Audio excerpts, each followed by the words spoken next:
करून गेली आणि म्हणते बाबासाहेब मी तुमच्यावर प्रेम करतो। पण बाबासाहेब शिवाजी महाराजांच्या विचारावर जगणारे शिवाजी बाबासाहेब होते। शिवाजी महाराजांनी जसं त्या सुभेदार सुराच्या सुनेला आई बहिणीचा दर्जा दिला तेच विचार बाबासाहेबांनी आपल्या डोक्यात दिले आणि मिर्जा नावाच्या मुलीला आई बहिणीचा दर्जा दिला असं ते डॉक्टर बाबासाहेब आंबेडकर काय म्हणतात।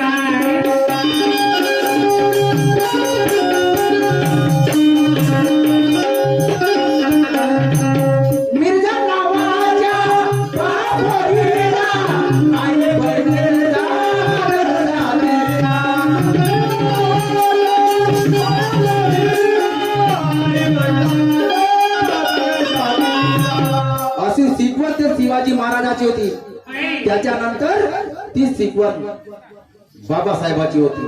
नाहीतर तुमची आमची शिकवण आहे दुसऱ्याची पोरगी जरी रोडण्यात जात असली आपण त्या माल आहे रे म्हणतो। म्हणून तशी विचारधारा डोक्यात ठेवा नको। यानंतर उमेश शाहीर आपल्या पुढच्या कार्यक्रमाला सुरुवात केली। शाहिरी मर्दानाची